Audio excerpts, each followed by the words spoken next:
X also.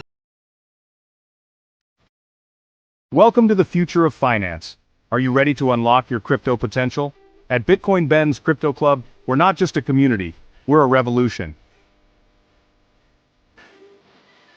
We're a thriving community with educators that can help you get started. With clubs nationwide, your membership opens doors across the country. We can offer you no KYC Bitcoin purchases through the club. Bitcoin Ben's Crypto Club, where friends become family and everyone's invited to the crypto revolution. Join us today and give us a call at 562-526-0813. Your crypto adventure awaits. And we are live. Oh my God, we're all getting so old. I don't know why I can't hear anything. I don't think Ken looks old. He looks like he looks the same. He does actually. And he's older than I am. He literally never ages. No, I really don't think he does. His beard just changes and his hair, and that's about it. Yeah. I don't even see a gray hair actually. I think he's actually naturally a redhead, isn't he? Yeah. No, he is. Yeah, but no gray hair at all, which is impressive. Yeah, he is. I don't think he can hear us. No, I think he's working on it. Yeah. Yep. He's like, it might be the settings there in the program where you have to change the speaker output. I had to do that and allow access to your mic, camera, and stuff. Maybe it's that. I don't know. I'm sure he's got it. Oh yeah, he'll actually figure it out. Oh yeah, I mean we've all streamed for long enough. We can hear him though. Let me see. We can hear you.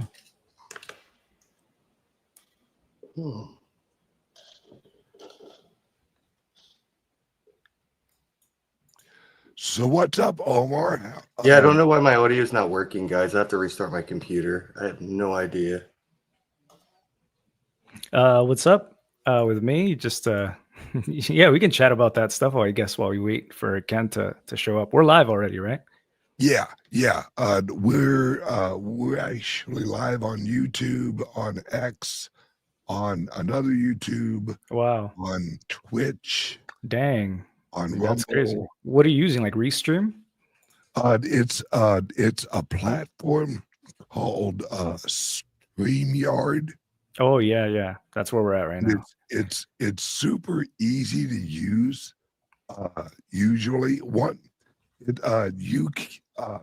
if you all had it, you could actually have this on all of your platforms also all at once.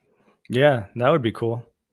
Oh, yeah. Oh, there he went. Yeah, he froze there. So, are you out in California?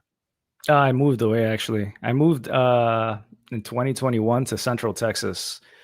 Yeah, it's pretty nice here. Yeah, I managed to escape, barely. All right, can you hear us? I just watched a YouTube video. It's not me. It's like StreamYard. I can't get audio. You can't get audio. That's so weird. YouTube's working. Netflix is working. I don't have the tab muted. I'll hit mute site so I can unmute site. Yeah, I'll use my phone, actually. Good call. I'll be right back. I'll use my phone instead. Yeah, one way or another, he'll jump on here.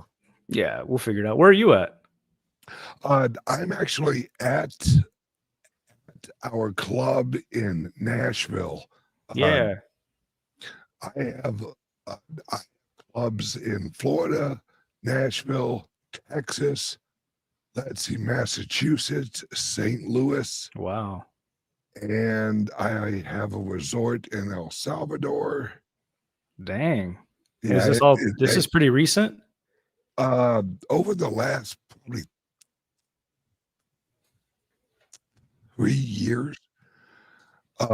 And our club there's our boy. There we go. Now I can hear you. I hope the audio doesn't echo on you. No, it sounds good. No, you're good. Cool.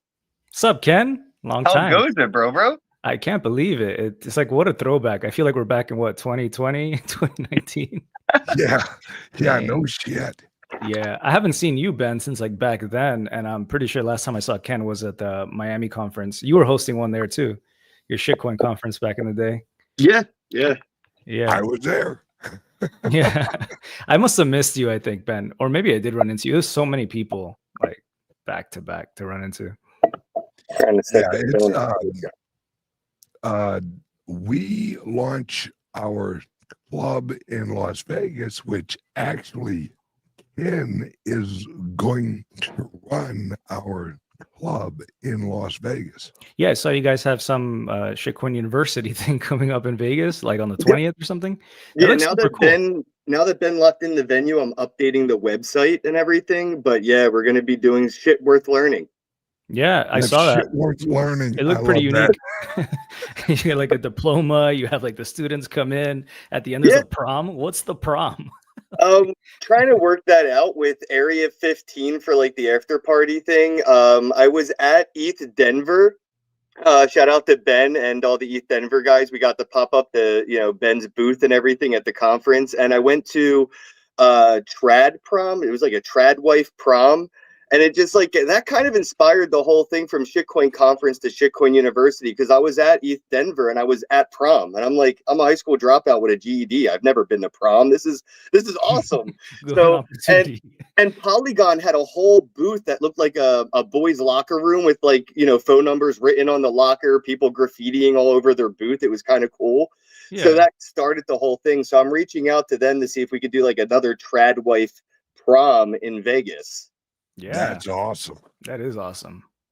ETH Denver was a lot of fun. It definitely inspired the Shitcoin University out of Shitcoin Conference, because like I've been going to conferences forever, and every time I run into people, even if they're like working the conference, I ask them, hey, did you get into crypto? Like after 3 days working at ETH Denver as security, did you learn anything? And security's always like, no, dude, I didn't learn shit. Like this is all above my head. So we wanted to do something that people are going to walk out and actually have hands-on.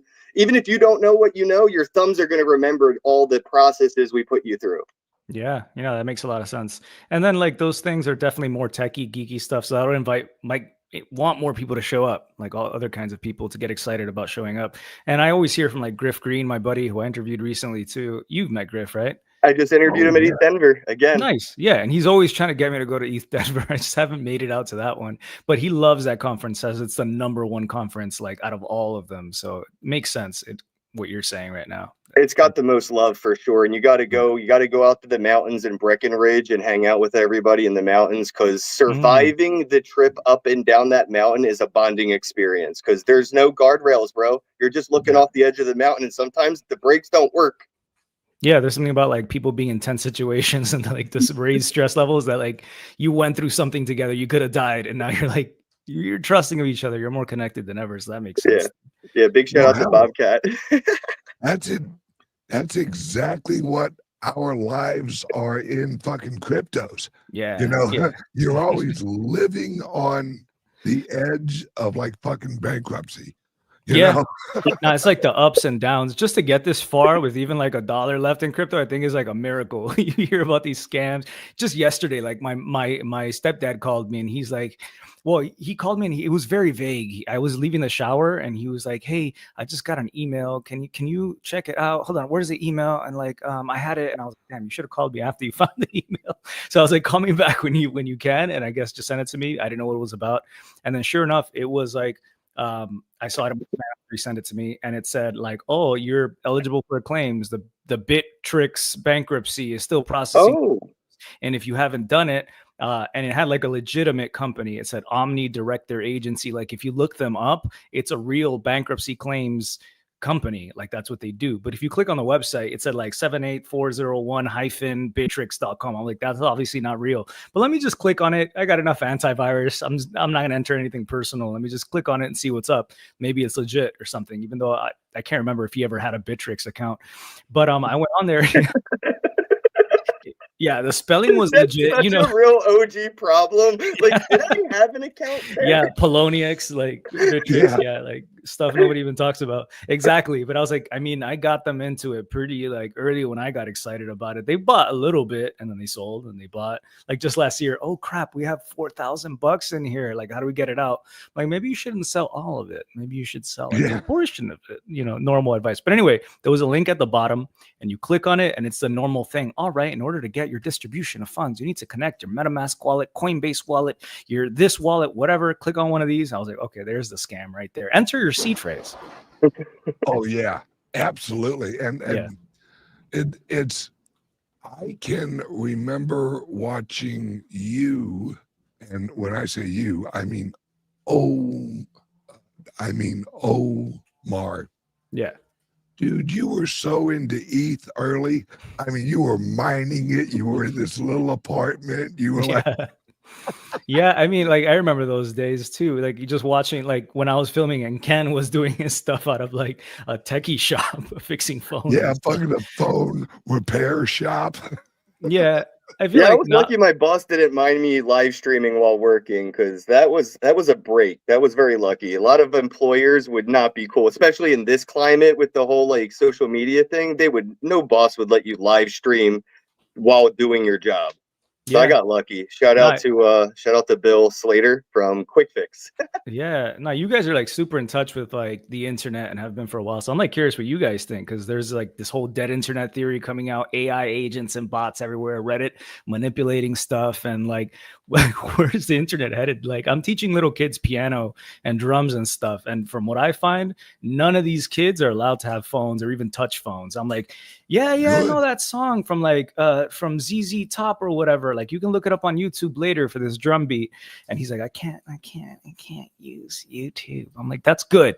Yeah, good for you.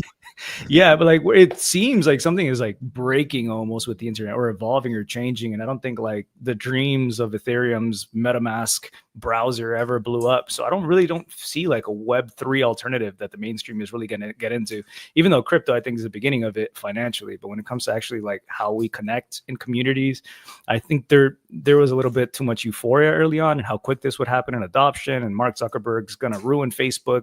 And every day he says something stupid. Like even now, like everyone has 3 friends, but we want them to have 15 AI friends, right? So like social media seems to be dying in a way, and it's just like trusting what you see. Every other thing is like, oh, this was written by ChatGPT. I mean, it's so obvious, right? But it's getting less obvious. Like, where do you guys see this stuff heading? And is crypto a piece of that? Like over the next 5 years, the internet? As I see it, and this is why I've actually launched our clubs, is I see the internet is not going to actually be as social as it was. It will actually turn into an information source more than, hey, I'm on Facebook with my friends, or hey, I'm on Instagram or something like that. I think here in about a year or two, it's just going to be a swamp of AIs and agents and marketing. And you'll have, when we were young, we had, it's like, wow, we got basic cable. We got 37 channels. This is amazing. Well, now you have 180 million channels that you can choose from. You have YouTube, you have X Live, you have all these sources of entertainment, education. And I think the way AI is going to change everything is you won't really use the internet except for maybe X, where everyone gets on and just basically shit talks. But other than that, I think that we're going to revert to what we really value is each other and actually hanging out with other humans. Yeah, I agree. What about you, Ken? That's where I see, because when you have an overload of information, and the web is just like not really a shithole. It's just there's so much to choose from that you don't really want to choose. And I think a lot of people are just going to go, fuck it, I'm going to the bar. Yeah. I'm heading to the club. I'm going to talk with some crypto people.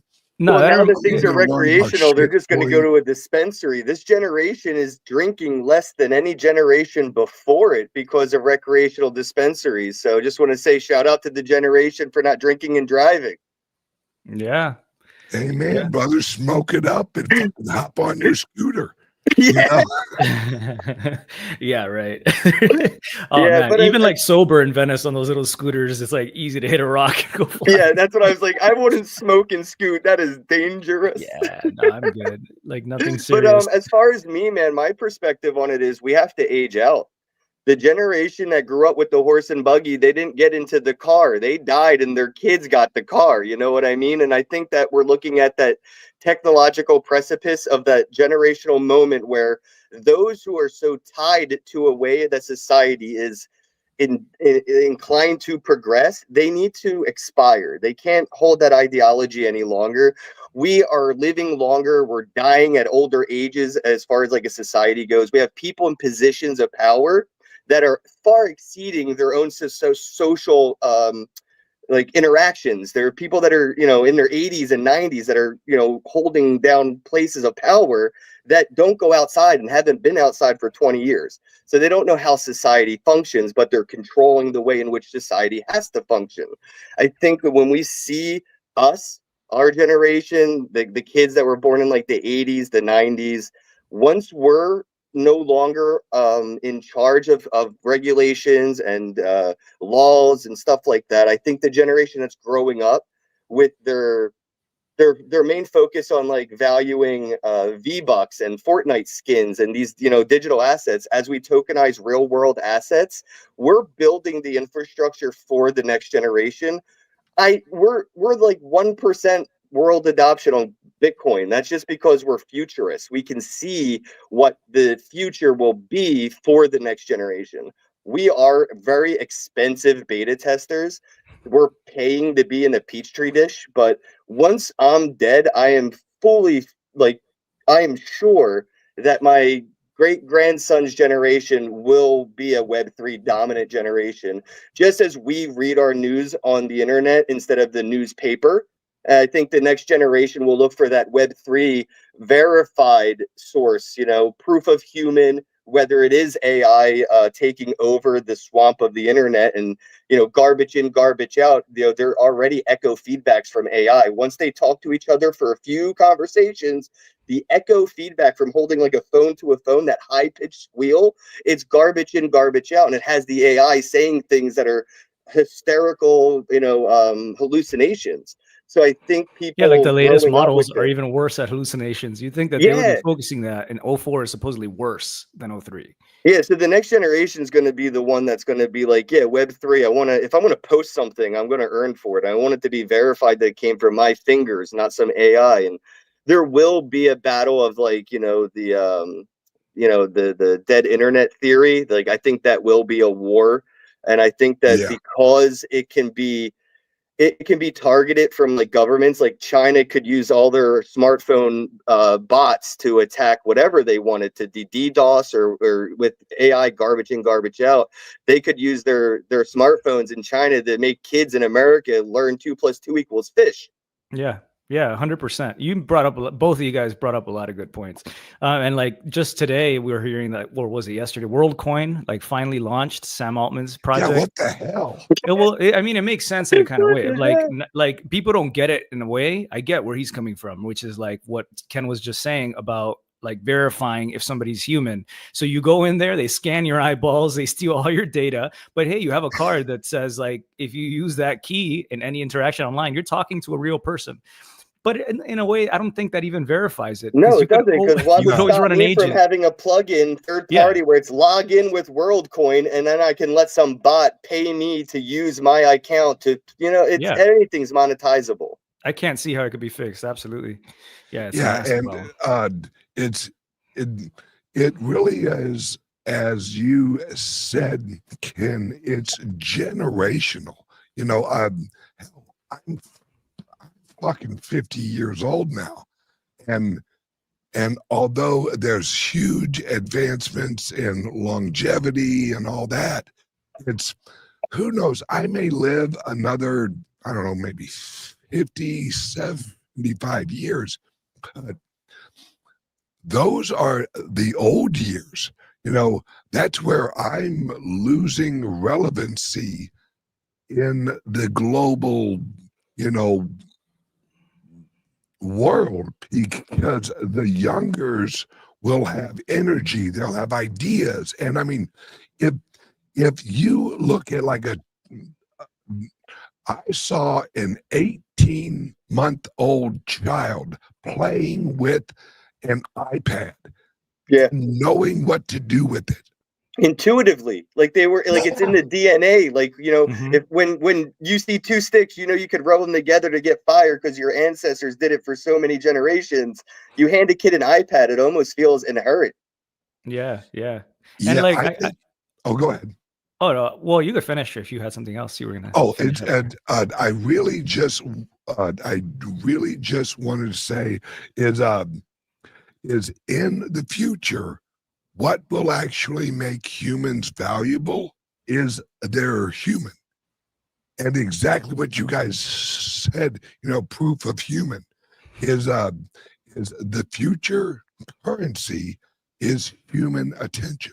It makes me wonder, like, people, have you heard of like these zombie people apparently that might exist? Like, apparently there's been this narrative for a while, or possible conspiracy theorists, although it's really just like a mind exercise, which is like, how, if we can't prove that we're conscious, and I can't prove that you're conscious, maybe some of us are conscious and some of us are just zombies that actually have no conscious or qualia for real. They can just pretend to have it. And it's kind of like, we've always judged whether, or like, oh, that person's a reptile or that person's a demon. It's like, right? Consciousness sociopaths. Yeah, in a kind of way. Yeah, like this idea. Yeah, I kind of never thought of something like that. It's interesting. That's like my ex-wife. Yeah, like you probably question if she's human. No, I'm kidding. I am, therefore I am. At least I know I'm conscious. Yeah, I like to think you guys are conscious.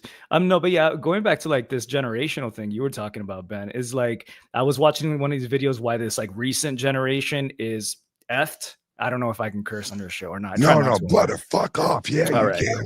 Yeah, but like, and it was talking about how like the boomers, it was great. We had just won the war, like had a lot to look forward to. They were optimistic about life, low depression rates. And then we got to the Generation Xers. Like, they thought maybe in the future something might be better for them. They were hopeful. Then we got to millennials who were like, you know, we believed the lie also. Things were great. But the recent generation just acknowledges that nothing is gonna look great for them. So you have these huge rates of depression, anxiety, but at the same time, it's like, maybe that's just the pharmaceutical companies issuing more diagnoses to get more money. That's what they do. So it's just like, we get all these narratives, marketing based, of course, and money based from all these different angles, that it's just difficult to know what's what, which is what makes it cool to hang out with you guys, because you guys are having different sets of experiences than I am, you know, and you know what you're doing in this space. So I'm super interested in what you guys think about like the internet and crypto in particular, having been around for so long. Like, when did you get into crypto, Ben? Late 2016 is when I first actually made the original purchase. Yeah. I learned about it over 2015, 2016, but I didn't really buy in until late 2016. Yeah. And you can even before that, right? I think. Yeah, it was like December 2015. I bought my first Bitcoin, and by January 2016, I was an influencer and on crypto Twitter. You know, I jumped in. I never had a Twitter account until I got into Bitcoin, because there was nowhere else to talk about it. And then I saw your videos, Trevon James from the whole BitConnect era, those days. So I watched you, him. I reached out to Ivan on Tech and Box Mining to see if they wanted to join us as well today. They just, you know how Facebook or DMs are, you know, people probably check mine once a week, so I ain't going to blame them. Yeah, same. I invited them, and Yeah, man, just got in 2016. I wrote an article. I still don't know what a Bitcoin is, but I own one. I remember like I had bought it like what 2015 because like very early, just because of the deep web. Like I wanted to, oh, you can buy drugs online. I gotta try this. This is cool. And then lost it. Yeah, I just bought enough to like cover the transaction. But in the process, I was like, this sucks. You have to wait for confirmation. And I was like, I thought it was only 10 minutes I had to wait. Why am I waiting 50 minutes? Because I didn't realize you have to get so many confirmations. I feel blessed that I had such a good introduction to Bitcoin because like I used purse.io like right away. Like it was saving me like 50% every single time I bought anything on Amazon. So yeah, my mom, my brother, everybody, my boss where I was working at to fix phones, he would give me money to buy stuff on Amazon for the store. And I'm just saving 50% because I'm using Bitcoin. So like to me, that was like, all right, this is cool money. yeah. And so many different like examples of how it's cool money. But like this idea of like, okay, you got in like 2016, you started a show, you blew up. Bitcoin Ben, you got pretty popular as well yourself, like early on. Right after starting. And it was the same for me. As long as you were like disciplined and persistent and kept uploading, like, and you were favored by the algo before they started kind of shutting down things. And then it was just like constant attacks. It became impossible almost for me to blow up, like losing a Facebook group, Instagram. Just yesterday, like a new Instagram, like my third or fourth one. I don't even care to blow it up anymore. I'm just like 500 close friends on there. I think I like added you recently. And like I got a notification just opening up Instagram, totally normal. Haven't done anything funny at all. And it was just like our software has detected that you are possibly using like AI or you're using spamming stuff. I was like not even liking or being weird. I was like, oh, this is just like some other shadow banning thing to remove my account again. This is why I don't care. So yeah, after you've been destitute long enough, you have to find other means that don't rely on these platforms, which is why people like flock to Steam or Hive, Hive. Yeah, like ways that you cannot be censored, or Rumble. Like Rumble has been around since I think 2013. It's been around forever. But like, I'm a big fan of in person, man. Like that's why I go to all the conferences. You can't ban me, you can't censor me, and even if I am, I'll meet you in the lobby. I'll be in the parking lot. I'm at the conferences. Yeah, I applied to go to the CoinDesk one, even though they kicked me out of their conference one time, and Box Mining. We both got kicked out. I remember that. Yeah, but I applied as a press pass with like my measly like 4,900 subscribers, and they approved it. Except I thought it was going to be in the US. Yeah, it's in Canada. On, like, Are you going? 25th. Nah, it's in Canada on the 25th. I'm like, that's too soon. I'm going. I'll be there. Oh, really? Yeah, man. I told you I'm going to all the conferences. Dang, that's so cool. I'm speaking at Futurist the day before Consensus, and then CoinDesk still follows me on X, which is like insane to me because the way and reason in which they started following me, I can't even disclose publicly. If you want to talk about it off air, I'll tell you why CoinDesk follows me. But I'm just they're still Degen Bros. They invited me to Toronto, so yeah, I'll be there as well. Yeah, I have a feeling like some of their staff changed and they just like weren't around. That's honestly what I think. I can't say why, dude, because I don't think it's the same dude. This crypto guy, approve. He looks legit. Yeah, why not? Nobody else is coming to Canada. I was like, no, but then I saw like the actual guest list. I was like, damn, that conference looks sick. So I'm sure you're gonna have a great time. Yeah, but, I'm excited. Yeah, man. I like this fragmentation though, like the fact that we got kind of blown up because we were like some of the only content creators because we believed, had gumption. Maybe we were kind of broke at the time, and this was like one of the only ways that we're like, this is a potential for our generations, ours and afterwards, to make some money because we became aware of inflation, which the world is waking up to now. But like now there's so many places you can go to, like you were saying, Ben, about like TV channels, 37 channels.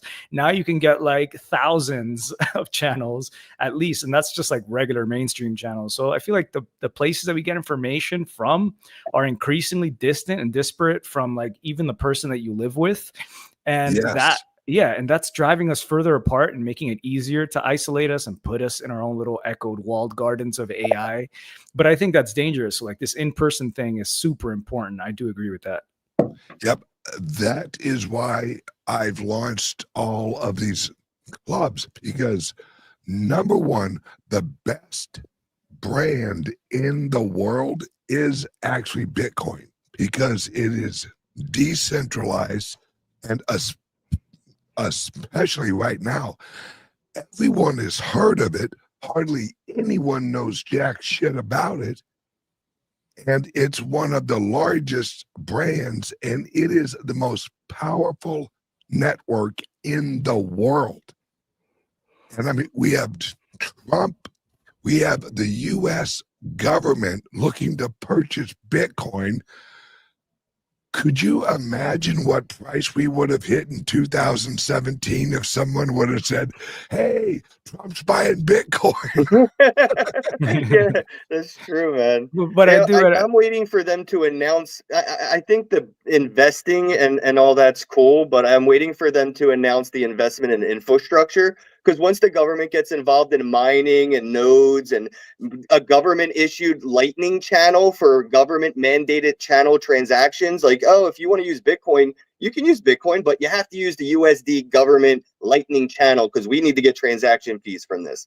I'm excited for that conversation, which I think they're holding back on intentionally because they do know that, even back 10 years ago, if China bans Bitcoin, unbans Bitcoin, 5 years ago, China bans Bitcoin, unbans Bitcoin, it's market manipulation. I think since Trump has surrounded himself with so many crypto savvy people, we're going to see like a more of a CZ kind of rollout of how these announcements come. There's going to be very well organized announcements for that strategic reserve that they're investing in so they can pump their own bags. They don't want to make Bitcoin go up before they're done buying it. Yeah.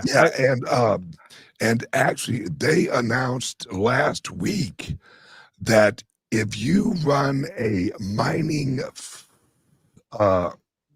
house or whatever you call it, mining farm, warehouse or whatever, that they will help you actually build a power source right next to it. Like they will green light you, and they're literally talking about you can use whatever power source you want. If you're down in Texas, you use like flared, gas. And they're even approving nuclear, which are smaller plants, not the huge ones. But I think they said one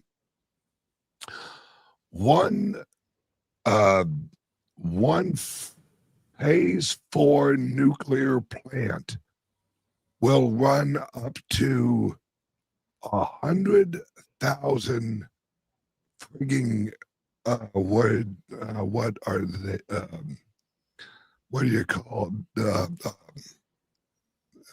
fuck the miners? I was like, what is he saying? Like rigs, like kind of thing. Yeah, the rigs. Yes. Like a bunch of rigs. Yeah, I would imagine it's not just like cards. Of them. Yeah. Have you guys heard anything about Bitmain in Texas? I remember like 5 years ago, I think that they bought the Bitmain, a Chinese company, bought property in Texas to open a Bitcoin mining farm run by a Chinese company in America. It was like the first time that ever happened. But then like nothing, I haven't heard anything about it. Yeah, I'm not sure. I think Bitmain is trying to stay has tried to stay more low key because of their chips, and they were in they're refusing interviews at conferences. They literally refuse interviews. They will not do interviews. They don't do press. They don't talk to press. I was like, these dudes are crazy. Damn. Like to me, that was weird because they had like $100,000 booth at a conference and they didn't want to talk to press. Yeah, they're just getting the word out there. Yeah, no, I remember like you could go to any conference and talk to anybody that you felt like, and then slowly the corporatization of crypto came in, and then it was like, no, you got to talk to the secretary and maybe schedule an appointment, and then we're gonna need to know the questions you're gonna ask in advance. I was like, this isn't fun anymore. Yeah. So it became less fun to go for interviews, except like you're gonna get like the shillers of small projects that are just trying to get rich, that are trying to get interviews and stuff. But like the people you want to talk to, the visionaries, the futurists or whatever, became increasingly difficult to access, especially for somebody who's like a new content creator. I imagine it would be even more difficult. So that kind of bummed me out, since it was all about decentralization. I thought this was kind of a decentralizing of information and open source. Yeah, it was a kind of an open source way of operating that was, to me, really cool. But that changed too.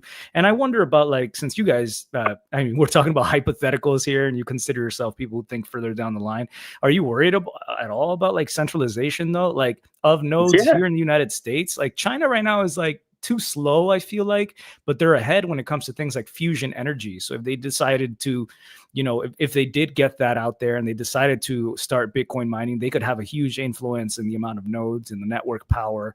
And you could see similarly here in the United States first. So like, we had individual node battles over what they think would be a good hard fork for Bitcoin. But what if we all had to follow America Bitcoin? And like that would, I think, take away from the brand of Bitcoin if it wasn't something that I think everyone had a say in around the world.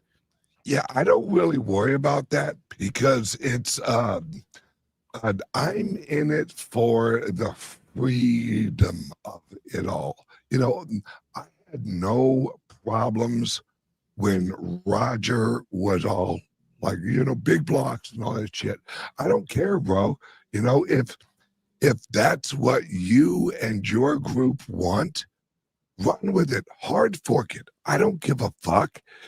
And whichever coin is the largest utility, whichever one the people use, that's fine. It's I don't care if everyone uses Bitcoin.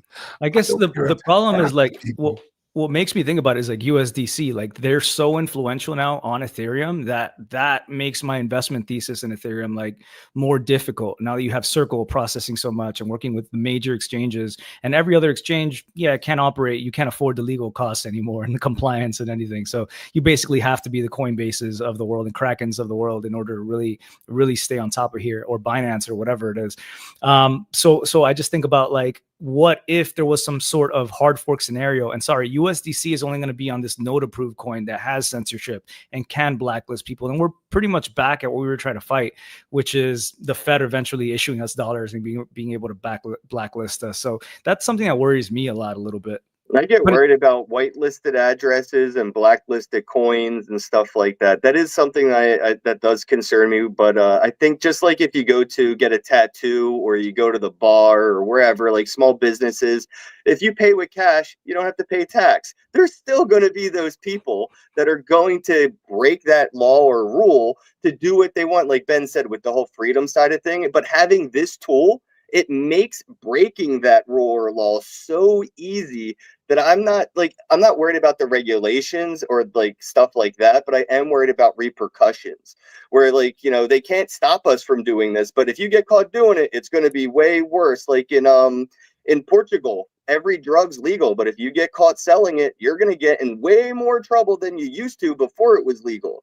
Like the repercussions are outweighing the recourses. So I'm just worrying about like small businesses being like, you know, the first through the door, and like whose pizza store is going to get raided by like the FBI or whatever 3-letter agency for accepting Bitcoin from unwhitelisted addresses or something. Yeah, well, good point. I think over the next 3.5 years that this is going to grow so large that all of the local governments, all of the federal governments, Russia, even China will bend a knee to the Bitcoin, because we especially with Trump, the federal government, Wyoming, Texas, everyone is doing a reserve right now, or getting it all lined up to actually do a reserve. Eventually, it's so large that who in the hell is going to go against it? I mean, it's too profitable to go with the flow of Bitcoin. You're 100% right, especially from a government's perspective. They could profit way more by contributing to the ecosystem than they could by setting guys up with guns outside of every house and holding a gun to your wife's head and say, if you don't give me your private keys, we're going to kill everybody. Like, that's kind of what they did with gold. They went door to door in America and said, hey, how much gold do you have? We just want to keep you safe in case shit hits the fan. Shit hit the fan and the government came and stole all the gold you told them you had. I have a feeling the same thing could happen with Bitcoin, except they know no matter what, people most likely would burn their private keys before they would let the government have access to them. It's interesting that you were talking about these businesses, like which would be the first pizza place to get raided or something like that. But in a way, like you guys are super brave. We're all like pioneers because you have to kind of be a martyr, I feel like, in crypto to like you're putting Roger yourself. Ver is an example, bro. Yeah, absolutely. I mean, we have countless names now like out there. He's fucked. Yeah, he's fucked. I feel so he's fucked for paying his taxes. Like literally he proved my point. Like yes. Why is he going to jail or not? Because they got to set an example. Government. He lost the lottery ticket. But that's the thing about being loud too, I realized. And I was like, I don't want my like, digital footprint as big as it was. Like I was like, oh, I want to be a rich and famous actor growing up, you know? And like as I've gotten older, I realized just how fucked Hollywood is, having lived there 7 years. And just everything else is fucked. And it's just like, you know what? Forget it. I'm just going to turn off the computer and go touch grass kind of thing. Yeah, but your acting skills are dope, bro. Every time I see one of your clips, man, even early on when I was at your house and you were showing me, bro, you got the talent. You should. I did theater. I was just trying to study film. But I don't want to push you into a limelight, but you should definitely be on TV, brother. Thanks, bro. I mean, we were on TV. We were on YouTube, man. It's better than TV. No, but I mean, like you're a convincing character actor. Like you can definitely play a part. I don't know, like when people are like you know, playing around and whatever, like improving, it comes off cringe, and yours is just so like natural. I'm not trying to toot. I'm just saying, guys, Omar's a really good. You should be in movies, bro. Well, it was just like studying it like hardcore. It's a craft. Like it could tell you were studying exactly. Like acting is a reality of doing. So you literally think the thought, like you said something, or you have the line, obviously, but you got to fill in the space between the lines with the thoughts. So like that made it difficult to watch movies for a long time. Once you study it enough, then you're just like, oh, what was that thought that he thought, and then this thought, and then you're just like not enjoying movies. Yeah. So that's such. I never thought of it like that. Once you know behind the scenes, and you kind of see it. Like I did construction for like 6 years, so when I look at a house and I see like the doors kind of crooked, I see the house differently. I'm like, wait, the siding doesn't even match the way the sun sets and the sun rises. Like they should have put it on differently. Yeah, that's funny. Yeah, exactly. But yeah, no, I'm just having fun vibing with music now, like being able to pass that forward. Like I get joy knowing that, like, I don't know, it felt like a lot of the stuff, like the advice I try to give people in crypto, a lot of people just wipe their butt with it. And you internalize it.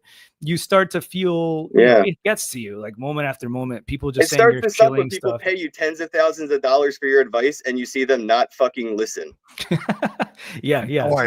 Basically, yeah. Plenty of people did though, so don't get me wrong. It was worth it to help some people, but then like some people got hurt because they just didn't have the experience or security or anything else. And you can talk about it all day, but people will still lose money to scams. And most people just want the quick buck. But like at the end of the day, like we're like we got into some nitty-gritties here about like nodes and centralized and hard forks and this stuff and getting rated. But at the end of the day, the same thing that I think you guys probably invested in it, the same narrative still exists, which is like this thing keeps growing. M2 money supply continues to grow month over month. I was just checking May. Yeah, it was growing. And that I still believe, like, have you guys seen like Colin Talks Crypto and what he's been doing recently? Yeah, like just basically following with either a 75-day or 108-day, I believe, is offset of when money supply grows or drops and Bitcoin's price lagging behind that by that many days. And so it looks like we're about to see a massive boom. Like that's what I'm thinking. But there's also the other side of me that's like sell in May and go away. And here we are in May. Like, are we going back to 60? Been in an official bull run. That's why I'm wearing my bull run, coming soon shirt because we have not been in a bull market. The past couple of years has been a new spontaneous market. We've had crypto altcoins, we had shit coins, then we had NFTs had their moment, and now we're having meme coin moment. This is just an unprecedented run. The bull market is about to start. This is what people are thinking they're seeing the past like 2 years. Even like a year, people are like, oh, 2024, this is like it was nothing.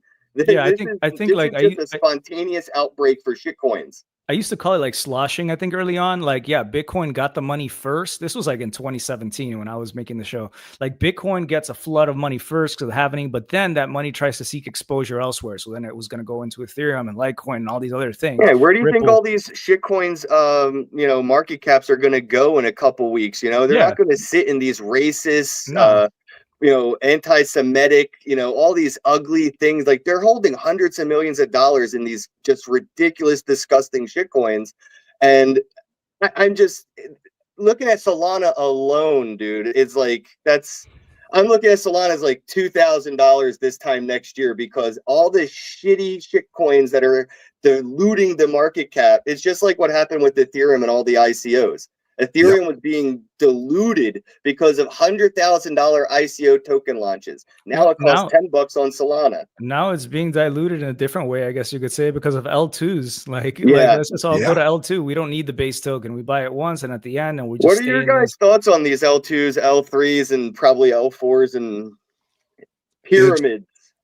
It really is people doing people shit. You know, it's humans humaning. We're all experimenting, right? Yeah, I guess you're right.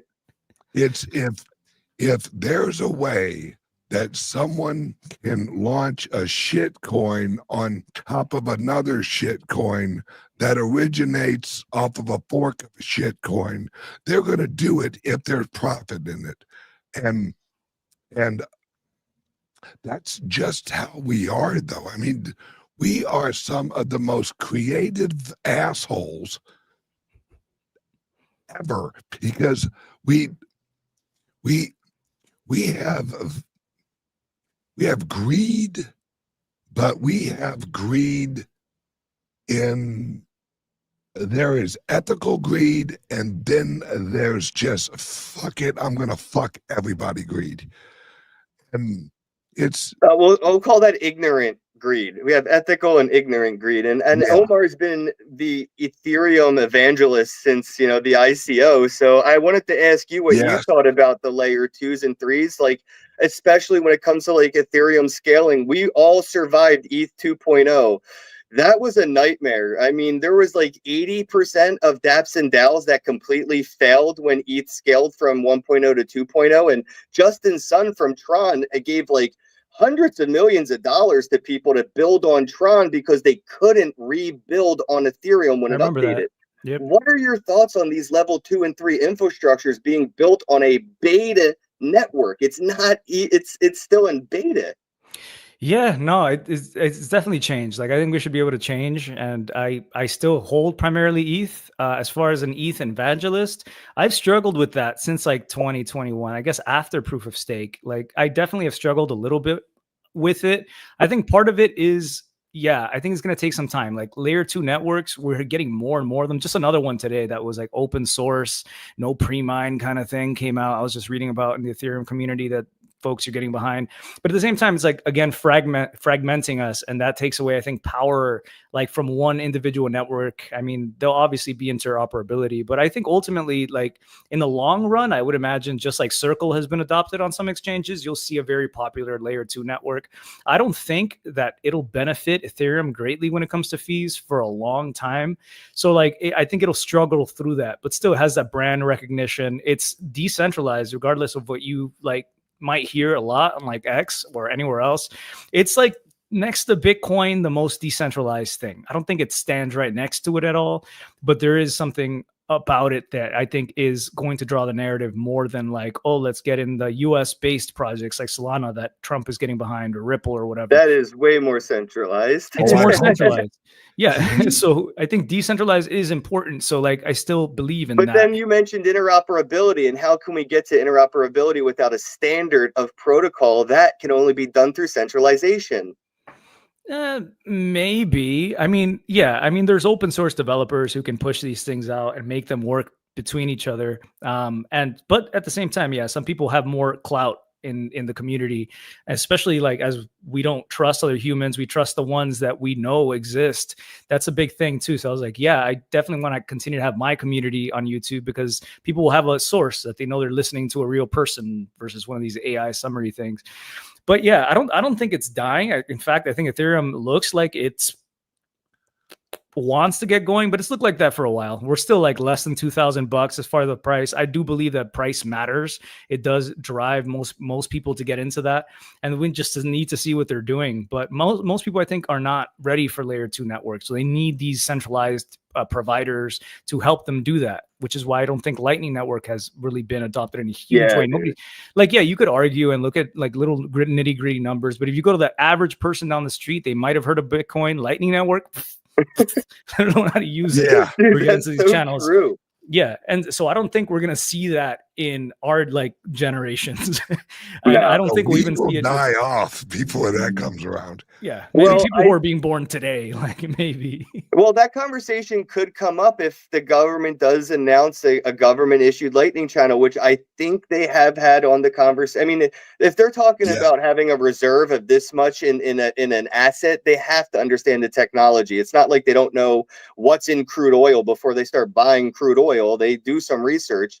So I'm imagining in about 4 years, when Trump does leave office, that's when we're going to start hearing about like infrastructure investments and stuff like that. Because as president, he's not going to be able to invest in the infrastructure things that he's going to want to set up. And he's a business person. He's a businessman. He's an individual. He is not a country, and he's going to want that right to invest. So in about 3 years, we're probably going to see government issued Lightning channels, government mining facilities, government nodes for transactions through like government channels like DMV or the post office or whatever. No, I hope so, because like I always hoped that crypto would be the thing to take away politics, right? That's why I called myself a crypto anarchist for such a long time. Crypto got me into politics, man. I hate it. No, I hate it. I hate it. But like, I think about like this administration leaving, next administration. Like that's part of the reason that I think we can't bet in one general direction, even what Trump is doing, because anybody else could just kind of reverse what he's doing. Ultimately, in the long term, I think things will continue down the trajectory of the most decentralized options kind of win. But like, yeah, unfortunately, it did become a partisan issue where you saw one side kind of like Operation Chokehold, and then you saw the other side like embracing it. And it shouldn't be like that, because if we really all care about not just Americans but humans, and we should be embracing this if you've done any level of homework. So like you guys are talking about, it's just ignorance. I think that ignorance continues to play through, especially if you have money. You don't need money, you just want power. And Bitcoin kind of takes away your power. It takes away your power to seize as easily or disrupt people's flow of money as easily. And that is something that I think is like coming to a head right now. Like I was thinking about like China, right? Like all these tariffs and everything blowing up. I think the world hasn't caught on to what I think the politicians and bankers and like futurists and people who are really tapped in realize is coming. Like looking at shipping, it takes 45 days or 2 weeks to get to either New York or California from China. And so we've still had ships coming in that left before the tariffs kind of went into place. But now, like, what happens when Americans are hungry? We have the Second Amendment, right? Like, it's a dangerous place to be, is what you're hearing. But maybe, yeah, go ahead. Oh, I don't see us running out of food. We got a fuck ton of food. I think we're gonna run out of Nike before we run out of Dr. Pepper. You know. And yeah, I mean, we ain't going to have many avocados. I'll say that much. Yeah. I just found out that there were black, green, and red avocados. I was like, what? We're so poor, we only knew of one color avocado. Yeah, I mean, the ones I've seen are black on the outside and green on the inside, but I don't know. Yeah. So like thinking about this, like, why is this going on? People are saying either he's doing it to bring back manufacturing, which I actually think like it would work against that, because we have robots coming out and AI. So it'll actually displace us quicker. Fine, let's just bring it on quicker to what's already coming. So on one hand, it's that. But on the other hand, I think it's more like war. Like, what if China does what they've wanted to do, which is invade Taiwan for their chip, and their chips cannot be shipped here. Right. But let's say that they did, and well, it would give us an opportunity to, we would have to go to war with China. Like, we hear that all the time. But like by decoupling from them, our manufacturing and everything else, it would be easier to start a war. And it might be a necessary one. Who knows? For human rights issues or something else. Like, any thoughts around that? Like, what could be the real motive behind these tariffs and what's going on here? A couple of months ago, I was actually at Trump's house at Mar-a-Lago. Nice. And I can tell you now, this is larger than what people really wrap their heads around. Mm-hmm. He's not worried about tariffs. He is changing the global system. He's rolling. His number one goal is get rid of the Federal Reserve. That's his number one goal, because he like us, he realizes that without their currency, they have no power.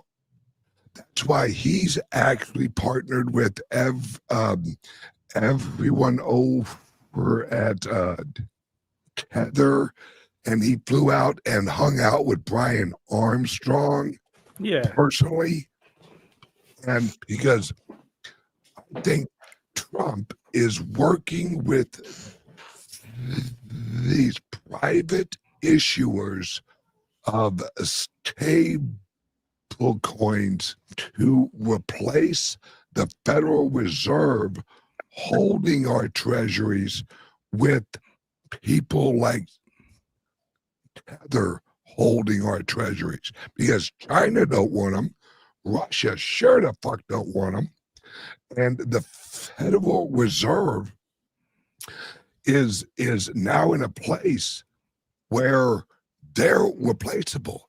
Tether is so much more efficient than the Federal Reserve, and they basically do the same thing. They purchase treasuries and they print up a shit dollar. Except Tether holds a shit ton of fucking Bitcoin with it. And so who would you trust more in a whether or not they're actually capitalized? Would you trust Tether, who holds a shit ton of Bitcoin, or do you trust the Federal Reserve that holds a bunch of treasuries? Well, it's traditionally been this appeal to like institution, like people have trusted institutions. This economist went to university, got a PhD, so he knows what he's doing, and you're a dummy who studied theater. And so like, you appeal to experts, right? So like for a long time, I feel like older generations have trusted these institutions that have stood the test of time. But like every day it feels like I'm excited to read the headlines, like what the hell is going on here? It's almost like those experts at the institutions got us into a $30 trillion debt. And it only makes sense as like from a government's perspective, who has a money issuer that's not government issued, it's a private business, make them the fall guy. So if we could abolish the Federal Reserve, we may be able to forego and forget that $30 trillion debt that we've incurred, because it's not our fault. It's that private business that fucked up, and who's to blame? Them. So let's hang the Federal Reserve and forgive that $30 trillion debt. Let's all start over with this stable coin thing, and we'll figure out that debt that we talked about. Like, we'll just forget about it. Forget about yours, forget about mine. Let's just all forget about debt. We'll start over. It's that guy's fault. And I think that the Federal Reserve has always and intentionally have been the fall guy for the debt of the government. And now we're just going to see that play out. Like, this is it. They're going to hang the fall guy. Yeah, I think like it's obvious that they can't do much, right? Like they're stuck. They have to inflate here or there, and their credibility is going away. And maybe that's what Trump's doing here with this 4D move. Maybe he's trying to get ahead of it. The fact that the dollar will not be what people accept to send us basically free goods, right? Like we printed money, they're going to choose anything but got real goods. The dollar. They made the petro irrelevant in a global conversation when it comes to commerce. The petro is null and void now. Much rather make a shitcoin up, provide liquidity to it, send me that shitcoin, I'll dump the liquidity, and then I'll have my money. Now we can do supply and goods. Like, that's what's going to happen. That makes more sense than using the petro. Yeah, absolutely. And the euro, it's all of these global fucking printed out of nowhere fucking currencies that aren't really pegged to anything except human labor, which, as we know, is slavery. It is weird that we accept dollar for Bitcoin when it's considered hard money, and we're Bitcoiners, so we know, like, the Federal Reserve money printer go burr, but every Bitcoin miner I've ever met would prefer to have dollars over Bitcoin. Yeah, that's what we still use. It's what we still use day to day, right? So weird that it's like to be like aware of the matrix and also just like eat the steak and enjoy it. Yeah, well, at like the company level, for sure, you have like shareholders, and you have to liquidate in order to cover expenses. So then that might incur other fees and tax obligations. So like it might make sense in some cases to accept dollars, but you're not really a Bitcoin mining company. Well, that's like these companies accepting Bitcoin and immediately liquidating and being like, yeah, we accept Bitcoin now, and then immediately convert it to dollars. I'm like, ugh.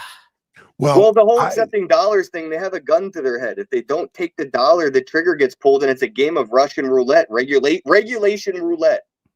Yeah, and I can testify because of the clubs and the resorts and stuff is it's very hard to show a profit and loss if you're showing it in actual Bitcoin, because 98% of the world wants to see how much US dollar you made. The rest of us are like, dude, how much Bitcoin are you holding? Well, the rest of the world's like, fuck that magic internet money, at least for now, and show me what your profit and loss is. And I myself, as an owner operator of several mini clubs now, I am forced to hold at least $500,000 in operating income every month. So it's as much as I don't want to hold it in dollars, you have to, because unfortunately the guy I rent from, he doesn't take Bitcoin. The electric company doesn't take Bitcoin yet. It's the reality of it. Purchase this. I can't buy it with Bitcoin right down the road if there's an emergency or something. Now, mind you, I use the fuck out of how Jesus, like Fold and shit like that, but there's only so much you can do when you're running that large of an operation. Yeah. As a side note, what do you guys think about like Palantir? Like they got this huge contract with the government, and then they're basically just trying to they have like the leading technology to surveil us, and literally want to root for war. If you hear the CEO, like he wants his company to be the one that you go to if you need somebody killed. And they're operating in the United States, and it just seems like such an affront to free speech. Like we see that on so many different levels. Like today, Monero, probably like privacy coins in EU just got announced by like next year they're going to be banned completely.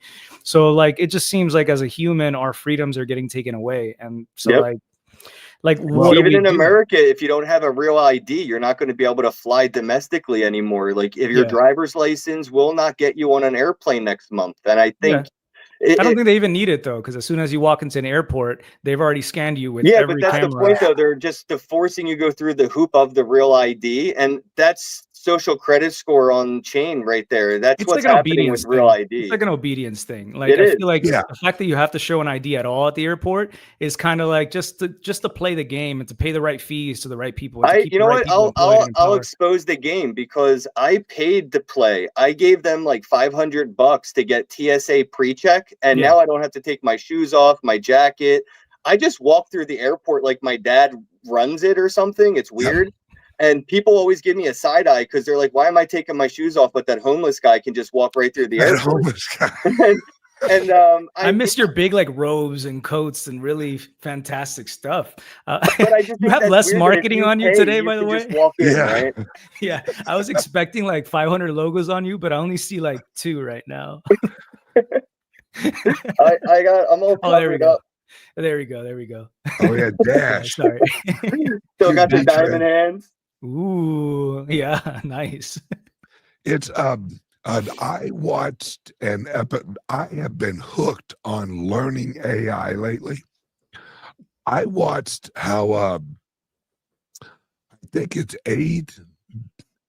AT&T has AI running it over its network, and it literally, if you have an AT&T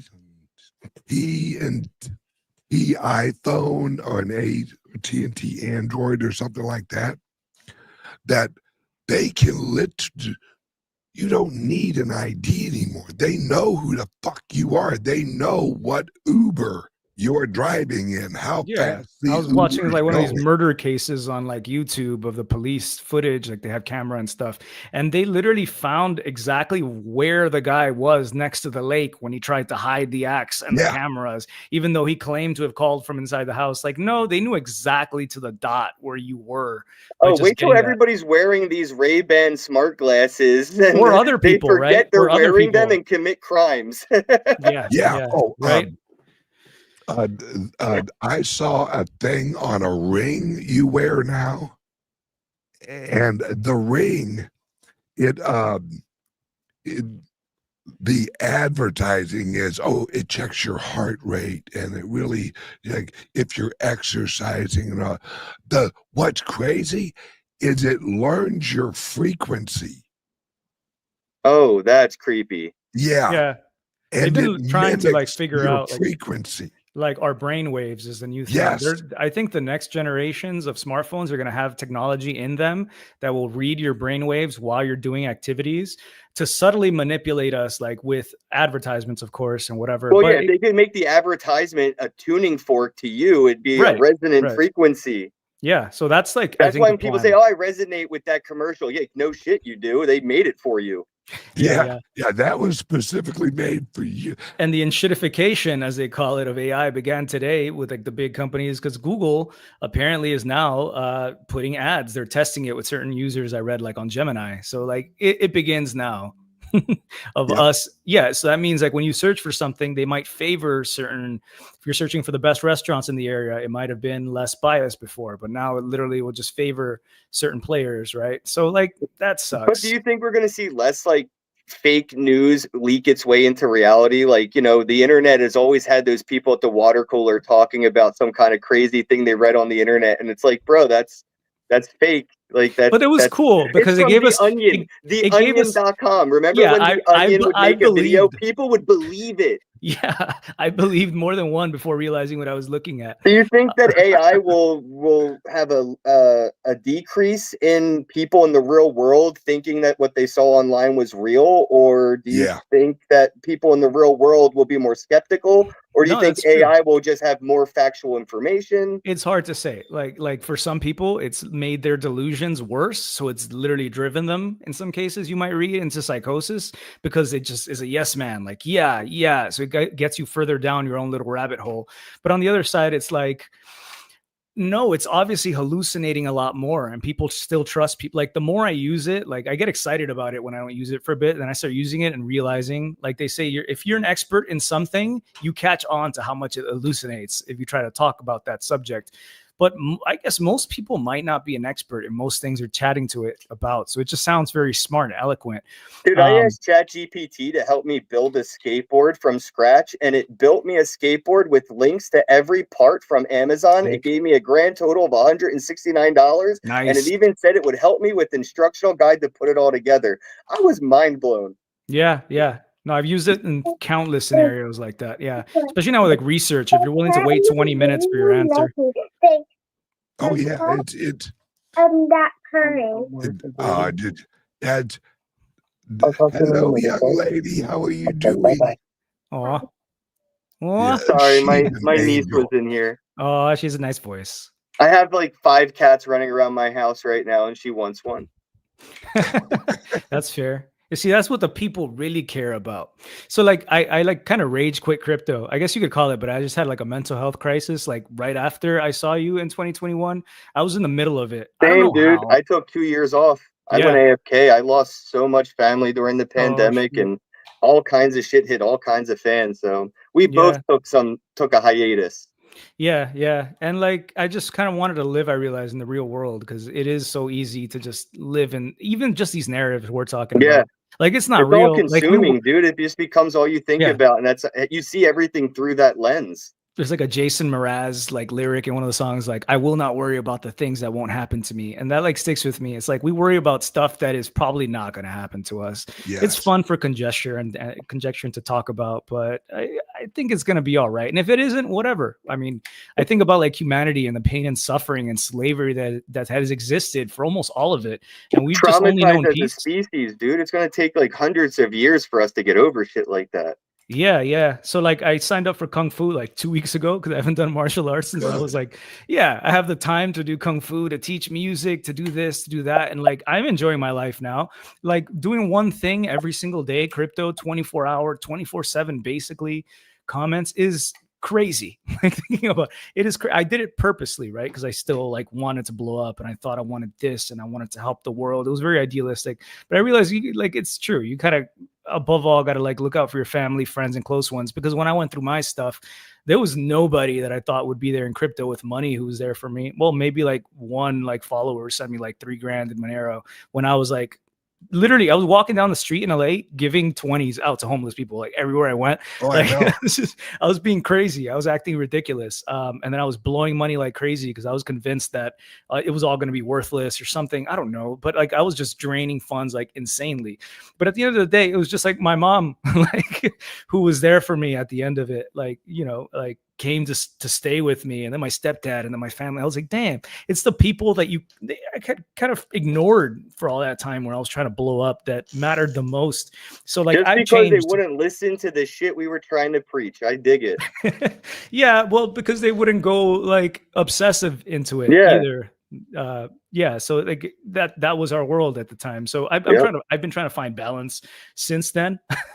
So like Kung Fu, like this idea of like of defense and like, you know, feeling strong. I think like many generations, everybody alive right now has become kind of weak and complacent, at least in the United States.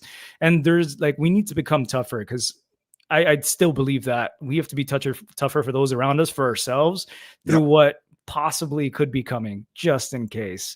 And it's not just financial resilience, which is important, but there's like a certain level of character that you have to have as well.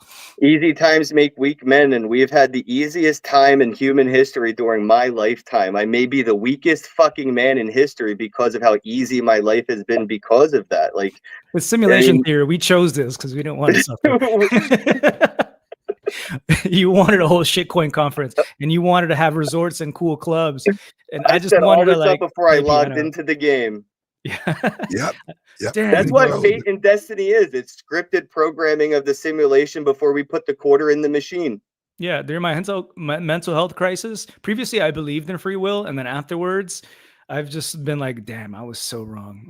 It does not exist. But that, in a way, for me, and I'm not preaching it to anybody else, and you can figure out your own, you know, if anybody's watching or whatever, have your own assessments, like research, look into it. Who's that Stanford professor? He has a book about it, actually.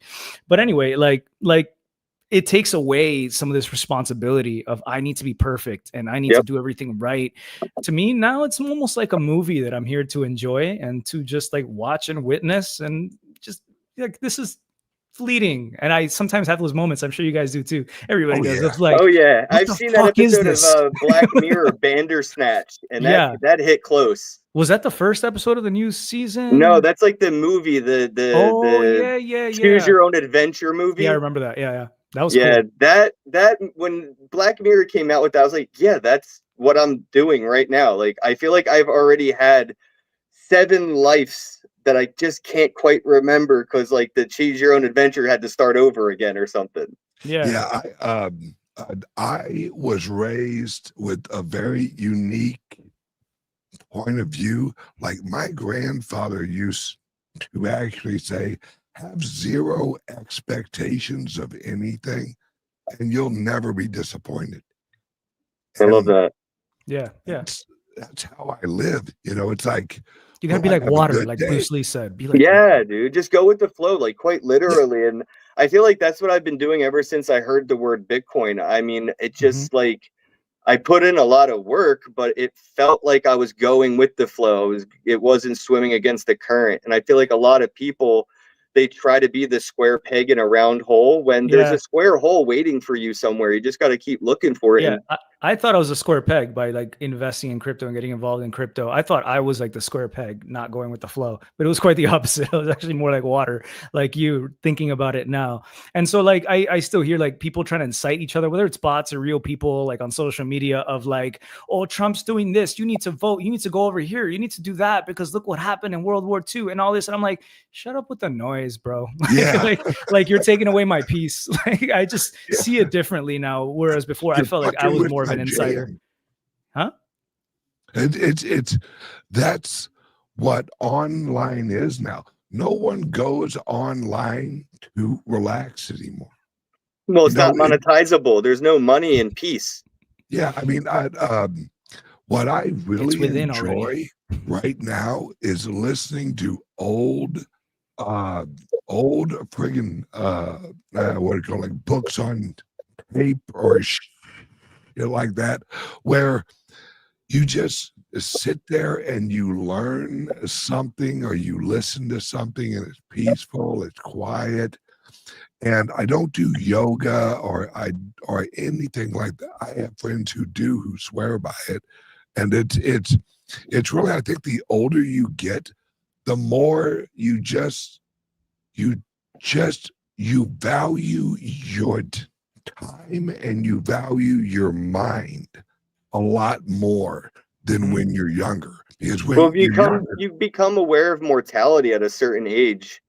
You know, when you're young, I remember feeling immortal, like straight up, like literally I felt immortal in my 20s, like literally immortal. And now in my 30s, I have focused on my own mortality, flying more times than I'd care to. And I think that helps that perspective a lot with age, is that value of life that you have. You know, you lose people in 30 years of life that you now can value your own based off losing those people. You survive events and near-death experience. All that adds up. And yeah, I definitely feel you on that, man. I've been there, and especially going through my own mental crisis, bro. Like, I was inpatient and everything, and when I came out, it was like one of those moments where I felt like 1,000 pounds lighter and I could run. 3 days locked up. They kept me. A week. I was a week. I was insane though, like literally and certifiably insane. Yeah, they hit me with psychosis and they blamed cannabis. Psychosis. And I'm like, I haven't smoked all week. I think I got mine from cannabis. I was just like vaping like a water bong like all day. Fuck. It had nothing to do. Yeah, I was just like, eventually I just deleted my channel. It just like spiraled for me. But it was not just that. It was also like doing other stuff in Miami and like for the conference, and then coming back and just really losing it and like completely. I just remember the ground twisting, distorting, and then I started hearing like voices. It was really weird, to the point that I thought that like maybe I was being targeted, and I really don't know what it was, but it was a super spiritual experience at the end of it. Wow. I just value it, like that I went through things like that I've gone through. And that's not the first time I've had something, although psychosis it was, but I guess like I could have maybe had a hypomanic bipolar thing earlier when I was like 21. I feel you though on that, like surviving it and being grateful for every hardship. And every time I've had to walk on fire, it like the whole time I'm on the fire, I'm like, this sucks. But the first step you take onto that wet grass, when you make it off those hot coals, you're grateful for the fact that you had to go through that. Like that, I'm now me because of that. Yeah, and I like me more now. Exactly. Like I think about the kind of person I was who had just ignored family and friends, and now like I immediately text them back. It's just I changed, and I was like, what trajectory was I on before I had to go through this huge Imagine if you didn't have to go through that. Yeah, exactly. No, I think I really would be like a homeless person in LA right now. like no joke, I would be, which is what happened to me when I went through that. I walked 4 days. No, it was like 3 days completely like naked. Like I was convinced that I didn't need clothes through LA, living like a homeless person, freezing at night. And like, I was just gone. I thought that I was like getting messages from God. It was insane. And, I was like at the Church of Scientology raging at them for thinking that they had some sort of like a secret church underneath, like a Catholic church was being controlled from there. And I was like, it was crazy. It was I had like a million things at once. I was convinced that like fast food places were fronts for pedophiles, like just like constant things and like I thought people were trying to kill me. I burned $500,000 on the blockchain because I thought somebody was going to come kill me. So I burned $500,000 publicly. I thought there was a sniper pointed at me like from across the street. So I would close my blinds. One insane deluded night, I unplugged all my electronic devices, convinced that like everything that was given to me had probably something that was tracking me inside of it, and I couldn't trust anything, even if I bought it on Amazon or something. Like if I didn't make it, it was like potentially compromised anyway. So like I understand the point of that also is like I understand people now. Like like I didn't really grasp tangibly what that was until like I went through that. And now I'm like, oh, now also though, it scares me a little bit. Like if somebody's going through psychosis, I'm like, they're potentially kind of dangerous. Yeah. Not that I was, but like if I wasn't who I was, I could have easily caused injury to myself or somebody else. And I did. Yeah, I don't know. I could have died. I was walking along Santa Monica on the cliff, like at the top. It was crazy. I was like, this is It just definitely insane. helps with empathy, that those moments Yeah. where human exactly. empathy is important, because you see people that have had like super easy lives and didn't have to walk on many fires, and when they look at other people that are on the fire in the moment, they're judging them instead of trying to, you know, help them. And it definitely is telling in social groups, especially with my friends when I'm walking around like in Vegas or whatever, and people are like mocking homeless people like to me openly. Like I'm like, dude, that's not a good look for you as a person. I don't think we can be friends anymore. Oh, dude. Yeah, 100%. I swear, I don't remember what conference it was. I walked outside and there's fucking Bozak with like 4 or 5 homeless dudes fucking passing around a joint. Good shit. Good I shit. got so sick, bro. I think I got COVID after that. Yeah. I think I remember that. Dude, somebody ran into me at ETH Denver and they were like, yo, this is the guy. And I'm like, I'm what guy? And they were telling their friend, like, that's the guy. I'm like, what do you mean? And they're like, you're the dude who snook all the homeless people in the South by Southwest. And I'm like, oh yeah, that was definitely me. I stole like 100 tickets to South by Southwest open bar party. I went down the street and I gave like 100 homeless people tickets to go drink and eat for free. And I got uninvited to South by Southwest. It was worth it. You changed their life. They're not going to forget that shit. That is fucking Bozak. He was like, you know what? Fuck it. Let's send in all the homeless people. There's food, there's drinks. Fuck it. Exactly, dude. I feel like that about every conference I go to. It's like, if you could afford the ticket to get in here, you don't need to know anything that's being said today. You know, I like you guys because you guys aren't out here to shill. Like oftentimes there will still be like that shill on the side, like, oh, but check out this company and throwing it in. But I feel like we've had like a really like nice discussion. It was refreshing. Thank you guys for it. Like for real. Oh, nice being yourself. To you, man. Am I going to see you in Vegas? Are you coming out to Blockchain Week, the end of May? My brother is graduating from UCLA in good May. job. Very well. Yeah, like in 2 weeks. So I'm going to be in LA in 2 weeks. I don't know if you'll be around that area, but like I already got my ticket and everything. Yeah, for real. I'm going to be there from like the 13th through the 19th. But then I'm out Saturday. Oh, I think I'll be in Toronto for those days. Oh, yeah. So I might miss you. But yeah, like I already bought it before realizing this stuff was happening. Well, congrats to the bro on the graduation, man. Thanks, I met him, right? Law school, yeah. He's taking his bar and stuff. Like, wow, like he's gonna be, and he's such a good kid too. Like, speaking of homeless, like he showed me like stuff that he was preparing for courts, like amicus briefs and stuff, of looking out for homeless people who are being displaced in different counties. Like they like a homeless dude who literally can't walk, has like a pinched nerve and stuff. Ex-veteran, and like they keep telling him he has to move, and he said, well, if the city will help me as they promised. One day he was out doing something and the cops just came and threw all his stuff away, and this had happened to him 4 times. He has to start over. He can barely move, can't afford healthcare or anything, and like so he has helped in situations like that. And so I'm so happy that I have such a good brother who cares about causes like that, and that's what he wants to get into, not just to defend like greedy corporations, but actually stuff that helps folks, you know. So I'm excited. And I've been homeless, and it's so hard because the first thing you need to stop being homeless is an ID, and the first thing you need to get an ID is money, and the first thing you need for money is a job, but you need the ID to get the job, and you need to have a house to put on the resume. So if you have an address to get hired, to get the job, to get the money, to get the ID, so you can stop being.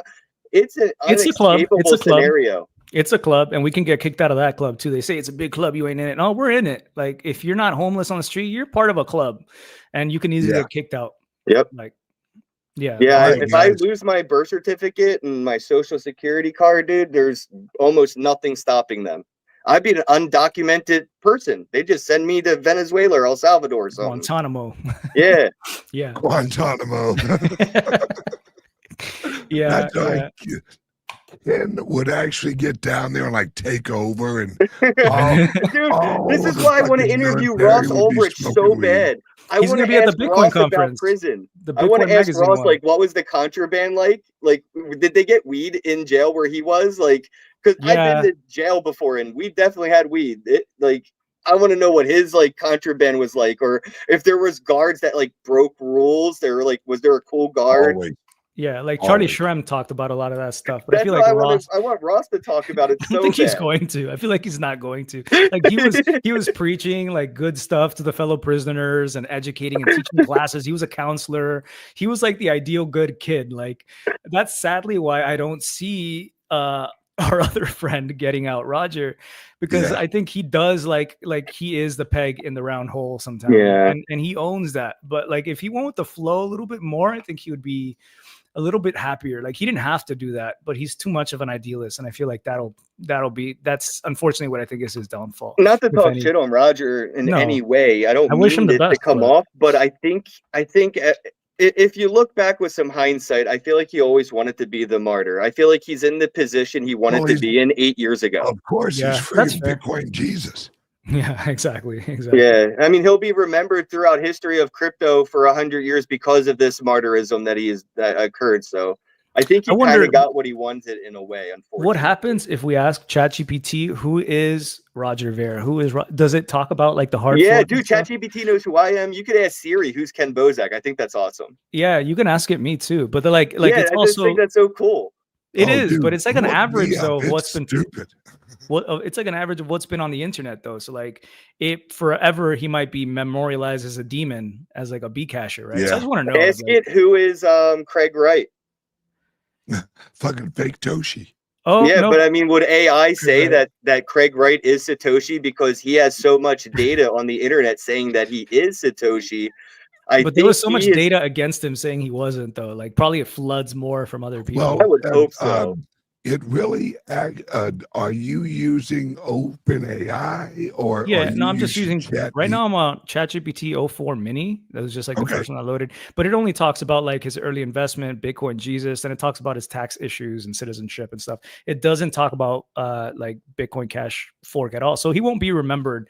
I think he'll be remembered well, like as a martyr going down for like terrible taxes. Like nobody wants those. So it looks good for him. Let's see. Who is Craig Wright? Hey, Omar, do you remember this? Hold on. Let me switch tabs here. Oh, dude. Oh, man. I should show her right now. I can show her this video later. She's out there trying to stay quiet. She would so appreciate that. Yes, I remember when she made that. Yeah. And then like it was like you bought the Ethereum, and I think ETH was like only a couple $100 or something. Yeah, no, that funded her well. And then I bought a bigger art piece. Like it's like the size, it's like bigger than that one behind you. It's like huge, and I have it over the couch. She was gonna sell it, and I was like, I'm gonna buy it because I want it. Yeah, you got like a miniature version of it. It's beautiful, and she's actually teaching art for years. That's beautiful, man. You should frame it or put it up or something. I definitely got to get it framed. Yeah. Hey, we could hang that up at the club. Oh, definitely. Nice. Thank you. Yes. Oh, and shout out to Sergey. Do What You Love. He's going to hook us up with a big painting for the club as well in Vegas. And I think he agreed to paint the building as the outside wall, Ben. Oh, hell yeah. Yeah. That's so cool. I love spaces like that. I just went to Prague. Like I proposed to her, so she's my fiance. Congratulations! Thank you. Yeah. So like in Prague, I took a moment to go to the Institute of Crypto Anarchy and to go hang out over there. They were having a bad day. How was that vibe? Huh? That vibe? How was that vibe? Man. What the heck was that even like? It was dead. It was like a coffee shop that like I think they probably make more money selling coffee there these days and the occasional like conference. It was super cool though. They had like 3 or 4 floors, different rooms to hang out, and in one they had like a little mini digital keyboard because they just let me walk around. I was walking around with one of their beers, Prague beers, after buying one downstairs, looking around, and then I was there playing the piano like this, whatever, just having fun. Okay, dude, one of my favorite memories is you playing the piano, serenading an entire room of people eating on a cruise ship, and John McAfee screaming encore. I can't believe that happened, right? Like we shared the same piano. That cruise. Yeah. Were you there, Ben? I can't remember. No. I don't like cruises. No, why? The fucking Titanic. I don't trust them. Yeah, they are prisons that float. Yeah. Well, if you think about it, all of the people that were anti-Federal Reserve went down on the Titanic. Oh, I see what you're saying. And as soon they could have got Roger, they could have got Tone Vase. Right. They could have Dude, got that's not. Yeah, I worried about that the entire time I was on the cruise ship, bro. Like, if that cruise ship went down, it was taking 70% of the thought leaders in blockchain. Yeah. Yes, it was. Thinking about it, I never even considered that. But dude, I thought about pirates when I was on the cruise ship. I was like, nothing's stopping a pirate right now from coming up on this boat. Like, nothing. None of us are tough.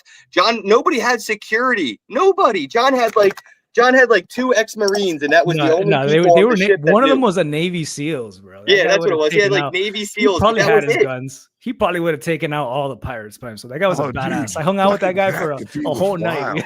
He was like, "I'll kill somebody for you, bro." At the end of it, his like bodyguard. I was like, "No, you don't have to do that, but thank you." Dude, that cruise was life-changing, bro. I'm so happy you were on that cruise. Yeah, me too. Just like remember, like that's wild that happened. Like that. Tony Vase getting out of the pool to go fight Roger Ver for Jimmy Song. Yeah, that was a wild afternoon. Heard about that. We gotta have another cruise like that. Those of you guys should set up like at some point. Do some sort of cool crypto. I still cruise. don't know what Coinsbank does or what they did, but they definitely threw a cool party on a cruise ship. I just threw away the socks. They lasted me forever. So dude, my buddy still has the birth control that they gave him, or the Plan B. They gave everybody Plan B on the cruise ship. Because wasn't it something like they had hired like 300 escorts to just walk around or something like that? Like Russian models? Probably more, dude. There was a really good journalist that had an expose on that cruise ship where they interviewed the madam undercover, and I can't remember the article, but there's a really good expose about that cruise. And I guarantee fucking McAfee had half of them. Is McAfee alive? What do you guys think? Yeah, I do. Yeah? I believe he's alive. Why do you think he's alive? So? They never gave up the body. They never wanted to give up the body. He had more than enough money to give anybody he needed to $200 million to disappear. Yeah. And where he was, $100 million will get you dead easily. Yeah, sure. Why not? You're dead. Yeah. Why not? It's that easy, right? And then then you just go and live your life somewhere like Hitler did on a beach. Before. He wore like a wig and glasses forever, so like pretending to be a woman. So he can clearly shapeshift. But he had too much money to not be able to get out of that situation. And the only way he could have gotten out of that situation is by dying. Yeah, that's true. Because everyone he was wanted in 4 countries, Ben. 4 countries. I don't think Epstein's dead. I really don't. Oh, no way. No, there's no way that guy he's actually on an island, not his. But he is somewhere. And they're either going to bring him out as a witness if shit gets crazy, or they're going to leverage him somehow. No, the thing that I'm sitting on, the reason I know both of those men are not deceased is the lack of dead man switches.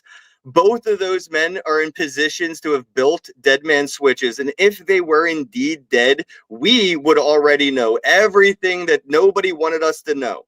Especially McAfee. Yeah, especially McAfee. I mean, he probably has a dead man switch set up to send it to every news agency on top of every social network. Yep, written in a smart contract somewhere. Yeah, I'm sure. I mean, there was like a website, but it came to nothing, right? Like it was a dead man switch. He was talking about it like before, I think he even passed away, or maybe shortly afterwards. Yeah, right before. Yeah, and nothing happened. And he got the tattoo that said, I won't kill myself or something like that. Yeah, isn't that odd? Yeah, right, I just want to stay calm and cool and like just collect Bitcoin and have a good time these days. And just stay quiet. Already, we've said too much. Yeah, hey, I had a great time. You guys are amazing as always, too, man. And I appreciate you guys actually coming on, talking shit. You're talking about old days and new days and IT and all that stuff. And, before we wrap it up, can we talk about one topic real quick, since I have both of you in the room, and this is something I've been talking about to people in person. I just wanted to pick both of your brains on what your thoughts are on crypto providing a reasonable UBI solution because of AI and robotics and stuff like that. Like, do you think that crypto is the solution to a UBI without this like dystopian social credit score? Yes. And I say yes, and this will be really short and simple. The future, the only thing that will have value in the future is human attention. Everything else will be so cheap because of AI, robotics. Labor is going, there's not going to be a whole lot of labor jobs except labor of, I don't know, like a human rubbing your feet or something like that. So, but houses will be built by robots.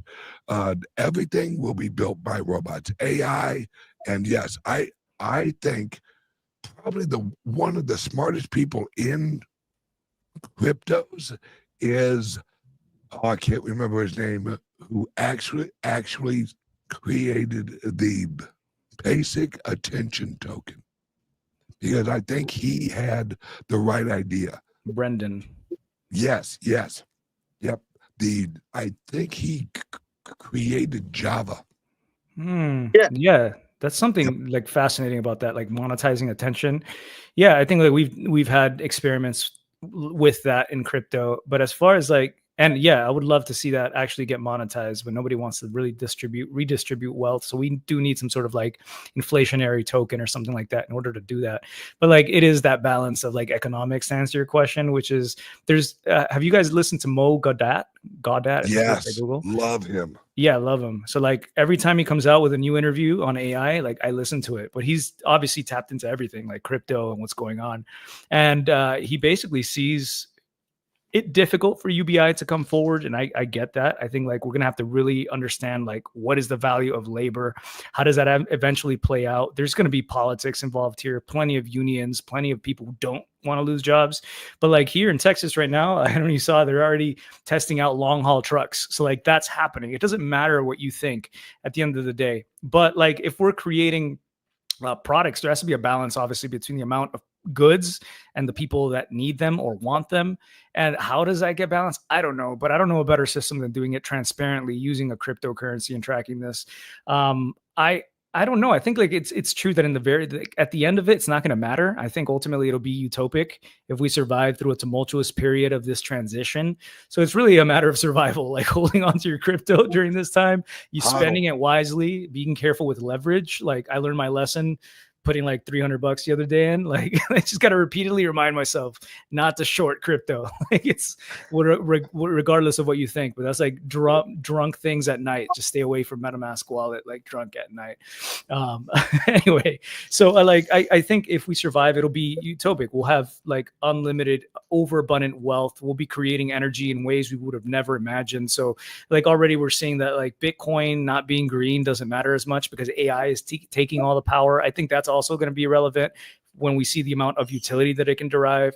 I think it's just a matter of us finding like meaning, and when it comes to like what provides meaning to us and to us individually, what forms of entertainment and human connection will matter, and nurturing those now as we move forward and taking care of each other, just to hopefully see that, right? Like curing disease. I would love for my parents to continue to live forever, and I think that will be possible, but we have to take care of ourselves in the meantime, like our minds. That's a big one. And our bodies, like as much as we can. I want to see it. We've gotten this far, right?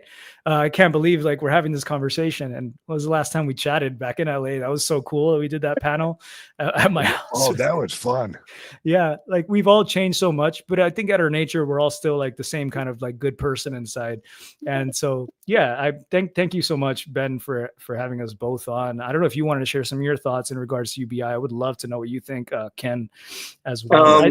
Yeah, I mean, I do get like what Ben said, but I do worry about AI market manipulation. You know, when you say the price of goods and services may come down, but when it comes to like drop shipping and things like that, AI could just set up a thing to market manipulate the price of toilet paper to $10 per roll, because AI doesn't need to use it. They can sit on it and wait for the price to go up and then sell it. So I do get worried when it comes to like AI having Bitcoin wallets and being able to trade and then go into Amazon and be able to buy and then go to Facebook, make a post and sell. And who is this thing that is now $1 billion company? It's just a bot that just runs a script that sells toilet paper, and that's why toilet paper is $10 a roll.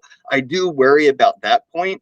But then when it comes to like the attention thing being valued, I do think that is going like the attention is way more valued by a person's attention than an AI's because of it being real world applicable.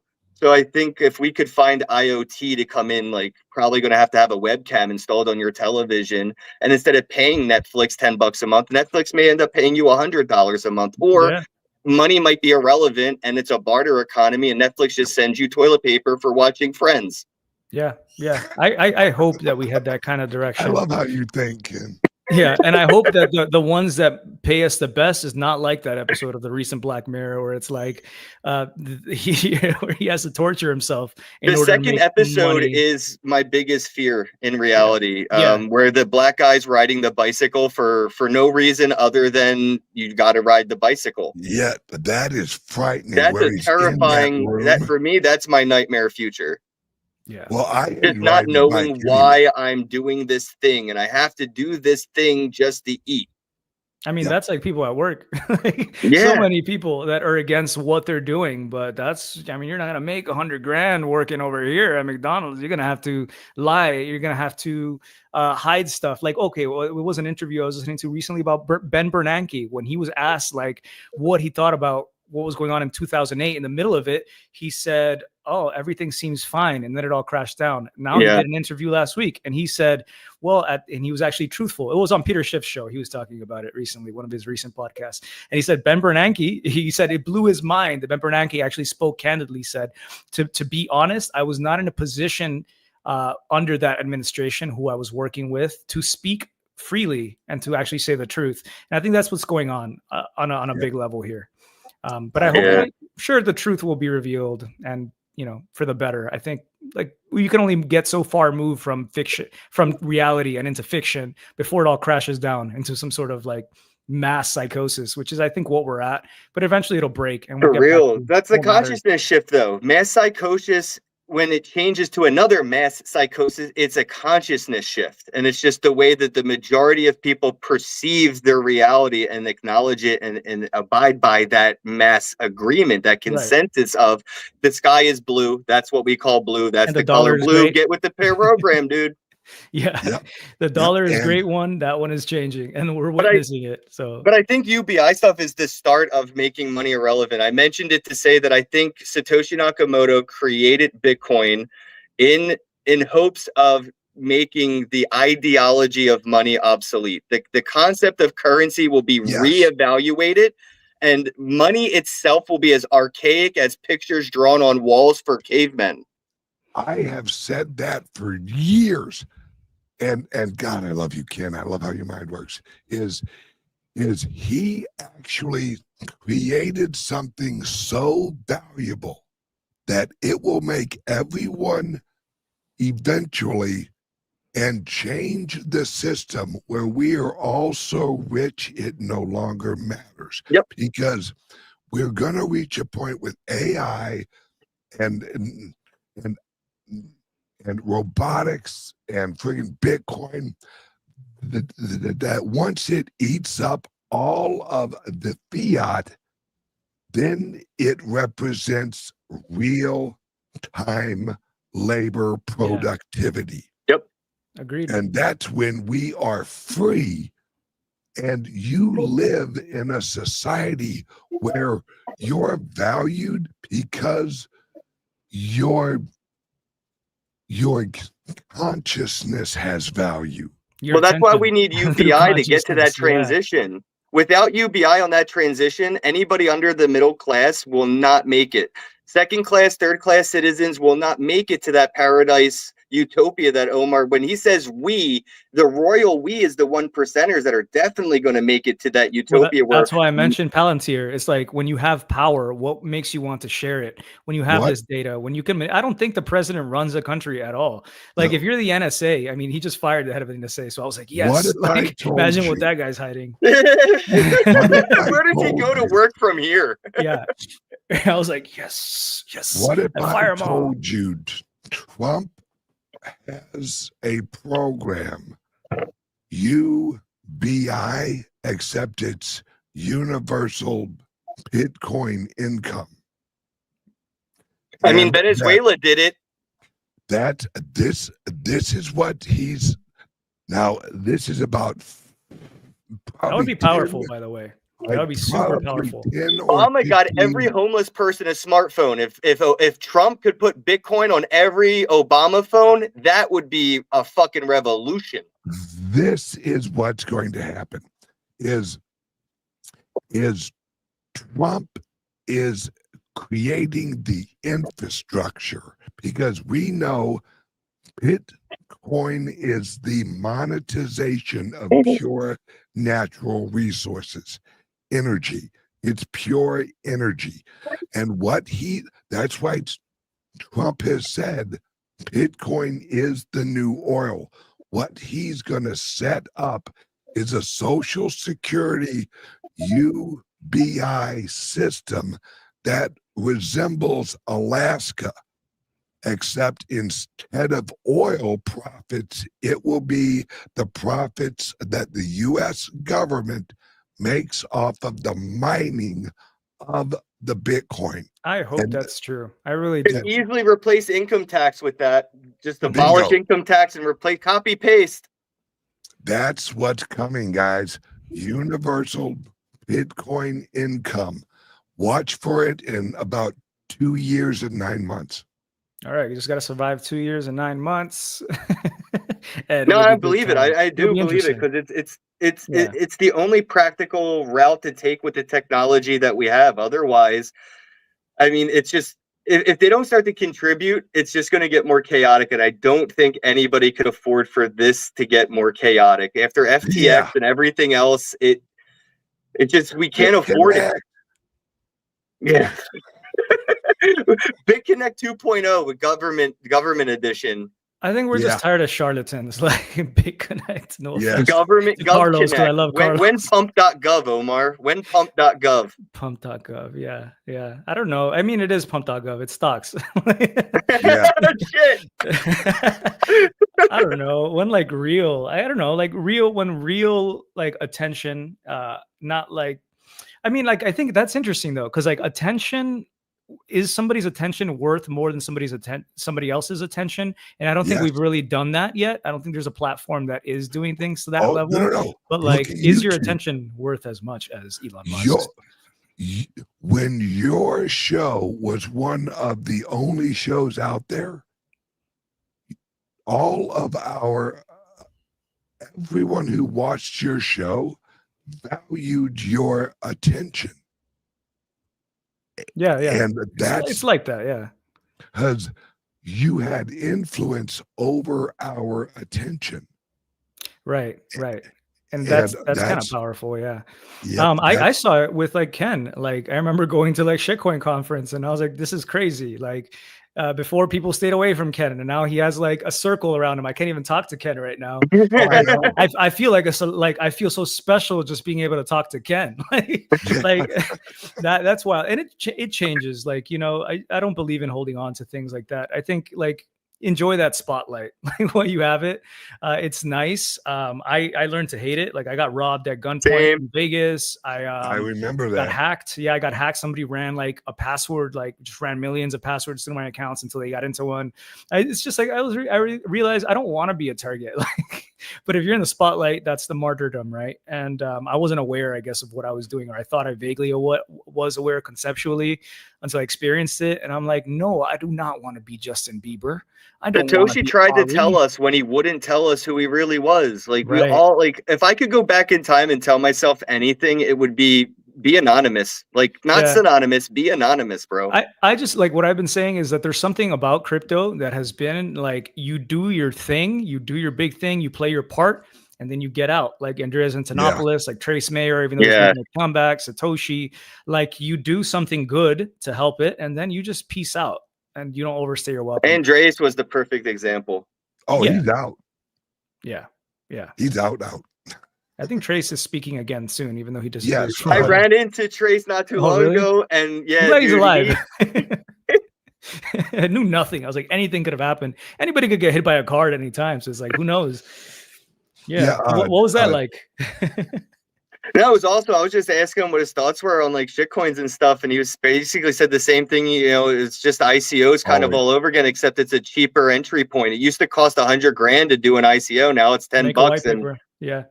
So and he just validated my thoughts on Solana as a whole. I'm like, Solana's going to have its Ethereum moment because of the diluted market cap of all those like tokens, the sub tokens. If ETH didn't have the ICOs, it would be where Bitcoin is right now in market cap value. It just got diluted out because everybody wanted to build on it. So you're saying that Solana is going to do badly? No, I think it's going to do very well because of all the shitcoins are going to do badly. I think all that market cap has nowhere to go but back into Solana. Yeah. Okay. You got hundreds of market caps at hundreds of millions of dollars each, and are all actual shit coins. But we saw the opposite with like ICOs, where instead they held like in the treasury for the next bear market and sold. Like, well, they were actually building things. That's why I'm saying these are shit coins with no roadmap. They're not building nothing. They don't have anything coming soon. They don't have to hold any funds. No, they don't. Sell daily. That's why I mean this is so different for Solana. I'm actually excited for Sol price because the next year I think we're going to see, by the end of this year, I think it's easily going to be $1,000. That's fair. Well, yeah, thanks for sharing that stuff. Yeah, hell, I wouldn't doubt it. Yeah. All right, guys, I have to run. I appreciate you guys, and let's actually do this in the future, and we'll hang out and fucking chit chat. And yeah, I love it. We were having such a good time that we officially started ending, I think, 45 minutes ago. Oh, I know. I love when that happens. That's like how you know that they're having a great time, and usually that resonates with the audience too. Absolutely. Yeah, it's been a great chat, guys. I love you both. Have a day, bros. Love you too, all right, guys. bro. Love you. Take care, guys. Bye bye. Bye bye.